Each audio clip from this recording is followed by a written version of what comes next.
This is the Good Neighbor Podcast, the place where local businesses and neighbors come together. Here's your host, Doug Drohan. Hey, everybody. Welcome to another episode of the Good Neighbor Podcast. I am your host, Doug Drohan from Bergen Neighbors Media Group. And today we are joined by Chris Sapienza from Keller Williams, and more specifically, the SCG Group out of Tenafly in Oradell, New Jersey. Welcome to the show, Chris. Thank you, Doug. Good morning. Nice to be here.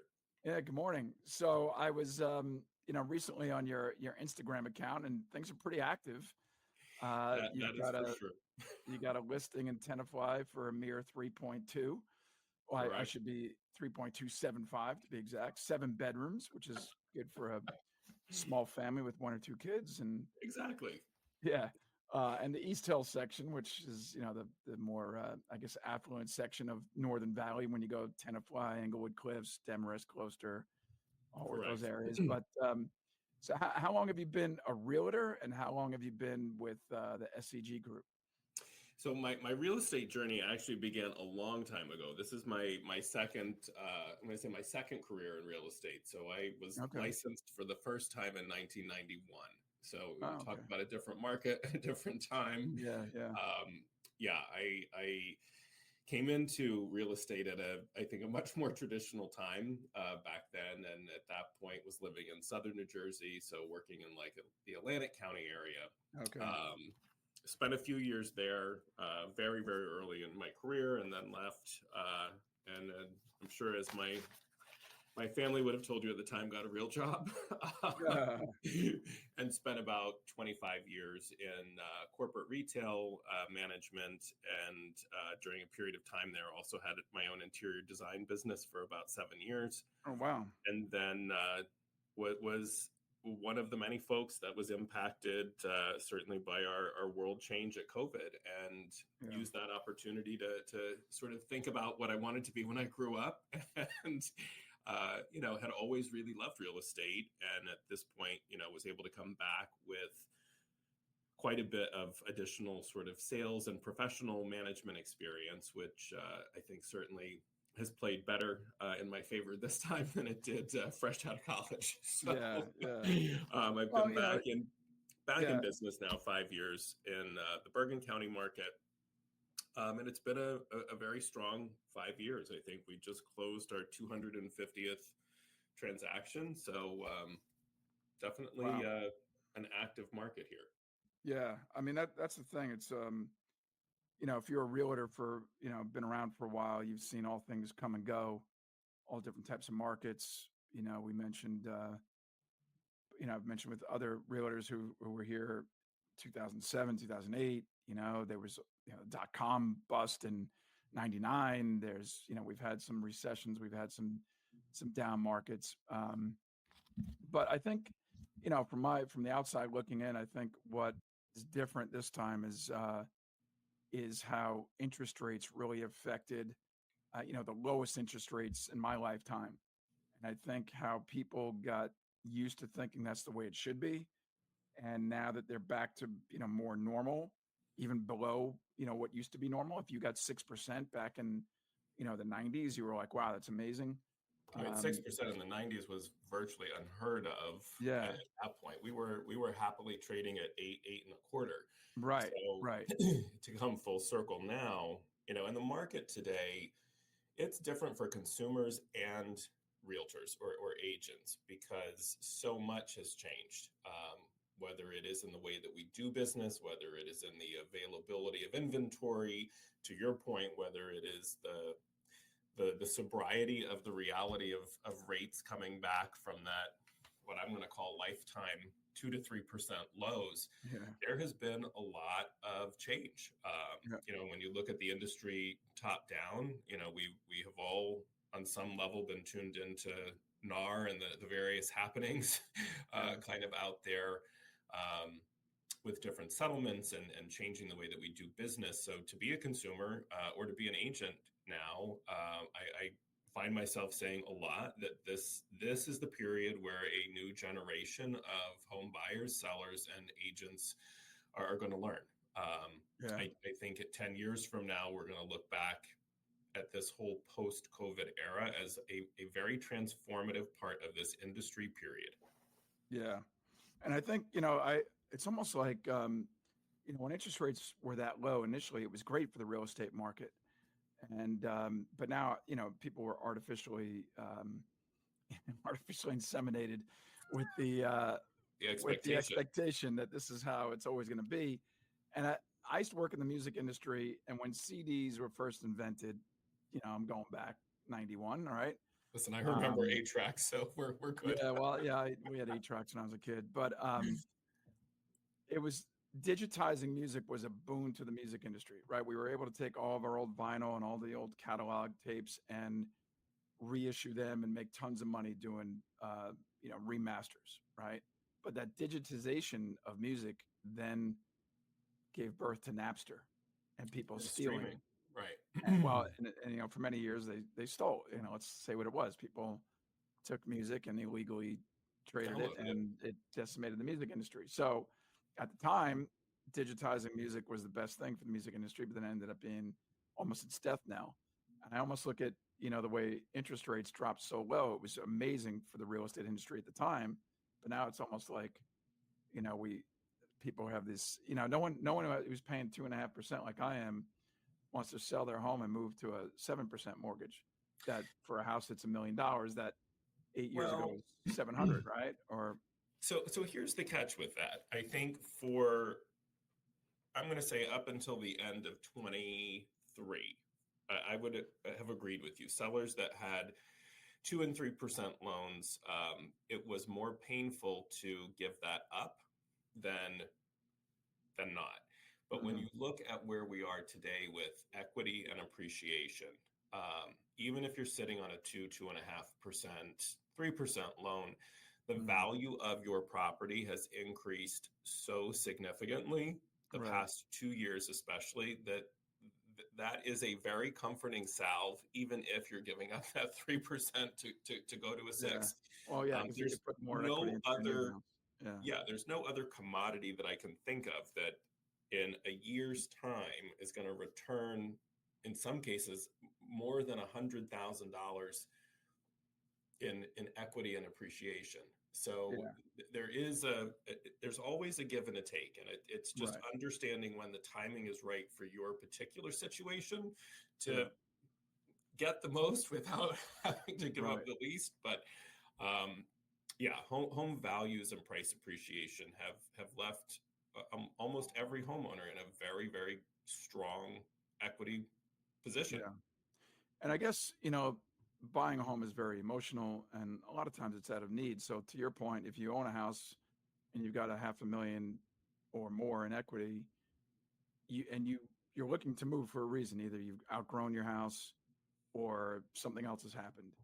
Then yeah, I mean the fact that interest rates are a little bit higher, you're probably to your point, it's not going to stop you. And yeah, you have the benefit of having more uh, cash to put down on the new home to lessen The the monthly pain of that higher payment. rate. Yeah, Exactly. yeah. Yeah. But I think And as yeah. So I was going to say, to your benefit or to your credit, that's where having somebody who's been, in the business for a while, in and out, have that experience and that kind of sage advice to like talk people off the ledge and say, hey, listen, man, let's look at it a different way, just like you did with me. Yeah, I think that the advice I find myself giving to clients the most is that this is a business not really that dissimilar than others, that there are certain strategies that work and there are certain strategies that just don't. And I think when a consumer is hitting a frustration point in real estate or in the transaction of either buying or selling real estate, it always comes back to that.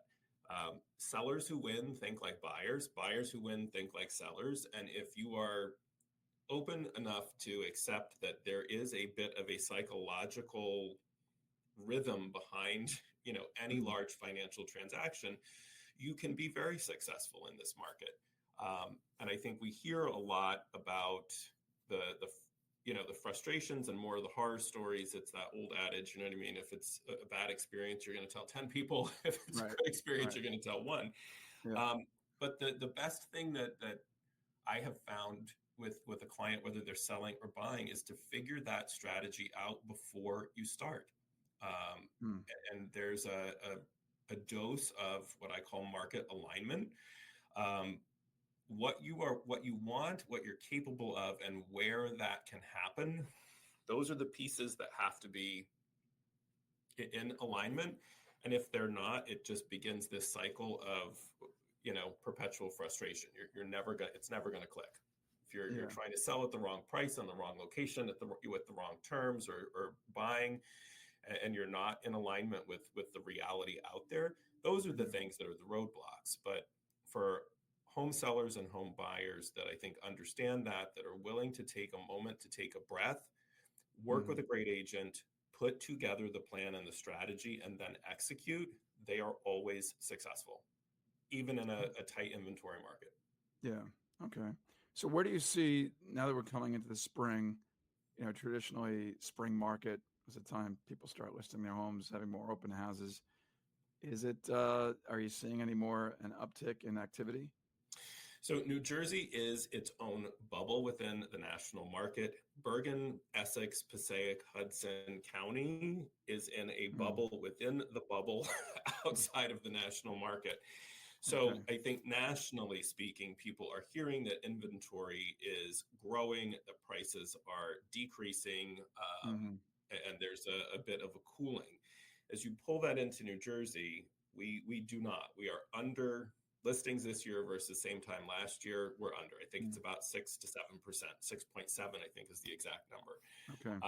In Bergen County, that really contracts even more, and the same in Passaic County. So what And why do you think that is? It's So very why simple. aren't people selling their homes? So top of the list is that our retirement migration has shifted with the changes in weather, and very specifically homeowners insurance in states like Florida. It is no longer feasible. In many cases, the best that you can do with a homeowner's insurance policy in Florida is the FEMA limit of $250,000. So if I was a retiree living here in North Jersey, I don't know that I'm going to move to Florida, spend $700,000 on my dream retirement home, knowing that I can only insure it for $250,000. So that migration south has stopped. That's one big component. And the second big component is there is no new dirt. We do not live in a part of the state with a lot of vacant land. So it's why you see the boom and the redevelopment in the Newarks, the Pattersons, places that may have otherwise not necessarily been desirable from a real estate perspective are becoming desirable because they are kind of the last frontiers where you can knock down and build. Got it. But with no dirt, no retirement migration, we've got that disruption to our flow of inventory. And it is, I think, in my opinion, two of the biggest contributors to this imbalance in terms of supply and demand. I mean, it's interesting about the migration because you're retired, but you still have the taxes in New Jersey to pay. And, most cost of living is much higher here, even if you put taxes aside. So, but despite that, it is less than able to get hit with a hurricane here. And it is an easier place to maintain homeowners insurance that is really actually going to cover your property. But that is a very sobering reality for a lot of people that either were thinking about going to a Florida or even in states like California, that is definitely changing that what we would say was a traditional life migration pattern. And not to get political, but I always say to people who want to deny that there's a climate change, I just say, well, just look at insurance companies and how they're pricing risk. And they're not political. It's all about the numbers. It's all about the modeling and trends. Nobody wants to be in a losing business, but even with the last round of wildfires in California, I mean, there were many stories of insurance companies literally dropping people during the course of those wildfires. So you whether you are a believer or a non-believer on the climate change front, I think what we can agree on is that there are things happening that are causing things like we're seeing in the homeowners insurance industry Yeah. to now become a much bigger consideration. So what are you personally doing then? I mean, what I'm seeing is there's been an attrition in, realtors who, a lot of people got in during COVID that thought they could make a great living. And now it was kind of like in the 2000, early 2000s up until 2007, 8, everybody was getting their license and moving to Florida and, because there was money everywhere. So what are you doing to stay top of mind and to bring value to your customers? And, and when I look again on your Instagram account, which let's give it a shout out, it's Christopher_Sapienza on Instagram. It's your house in Tenafly, the house in North Bergen. You're in Mawa. You're not just in Tenafly, right? You're in a lot of different places. So what are you in Rockland County? So what are you doing to, to stay busy and to have listings? I mean, I think very simply, what I define as being a market expert looks very different today than I think what a traditional agent would have told you before. I think this industry went through a phase where, if you were the Westwood agent, you were the Westwood expert and you knew everything there was to know about Westwood. Yeah. But as inventory, I'm going to go back to the supply and demand. As supply has remained low, you as an agent, in order to be successful, have to learn a greater geography. Because in order to be able to work with a greater number of homes, you have to know a lot more about a lot more places. So I think to one part, or to your question, it is really being a regional market expert. Knowing what's happening in Westchester County is as important for me as knowing what's happening in Warren County. And even though I may not service it full time, same thing, Monmouth Ocean. And it's understanding what's happening in our state. So, when you think about Netflix and Paramount and some of the other film studios that are coming into this area between Monmouth, Newark, Bayonne, those are the types of things that, again, my real estate business is a business. So it's my job to know and to be in front of so that I can always be engaging with a potential client. But those are just some of the types of things that I think are important. But really being a regional expert, understanding that the requirement of knowledge I need to have is just greater today. Because I'm going to be engaging with a broader pool of clients, whether that's through social media or referral or all the different ways that people cross our paths. Being able to have an informed conversation with a client across a much larger geography is critical. And I think staying front of mind, real estate is a little bit of a contact sport. If you want to be the person that is at the front of the line, having conversation, you have to be at the front of the line having conversation. And I think it's also partly understanding that every relationship takes time. It's very rare that someone will call me, I answer the phone, and immediately we're going to buy a home or sell a home. And you have to genuinely be invested in that, because this is, I think, for everyone I've worked with, the largest financial transaction they're making. So trust and confidence and, all of those sort of basic human emotions we want to feel in that situation are critical. So whether it's go ahead. Go ahead. I'm sorry. No, I was going to say and that's the key. Like what you said is that, it takes time to build trust. There's this saying that people buy from people that they know, like, and trust. Well, they may not like you, know you, or trust you right away. They saw you, they heard you, they saw your feed, or they saw your sign on somebody's lawn, and it takes time. And I think there's a rule in sales that, what you do in the next 90 days is going to, prospecting is going to affect you the next 6 months or longer. Like, to your point, the first time you pick up the phone or somebody calls you, it may have taken a year. The realtor that we used to find our house in Harrington Park, I had met a year earlier, who was taking me around to different places in Bergen County. So, it isn't, if you need to make money today, and I think that's the mistake a lot of realtors, and I wanted you to give some advice to anybody who wants to start off in this industry, because I find realtors are similar to what I do. you could say it in a purest or simplest form, that ad sales, right? And advertising sales, I've heard some people describe in sales as like the hardest sales you could ever do, right? It's not like I give people instant gratification. It's not like I'm cutting your hair and you're done, or I'm redoing or I'm selling you a house and the minute you get the keys, you've got your satisfaction.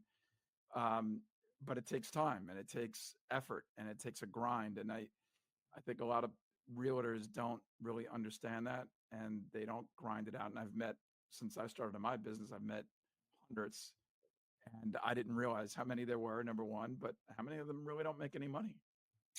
Yeah, I think last year, and this just came out, I think in February, 74% of licensed agents sold no homes last year. Wow. So that's a big number.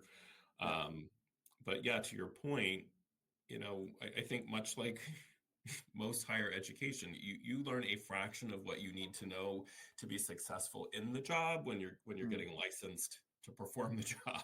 Yeah. So there's a lot of grinding that still has to happen, once you get your license, and what happens in a transaction from start to finish.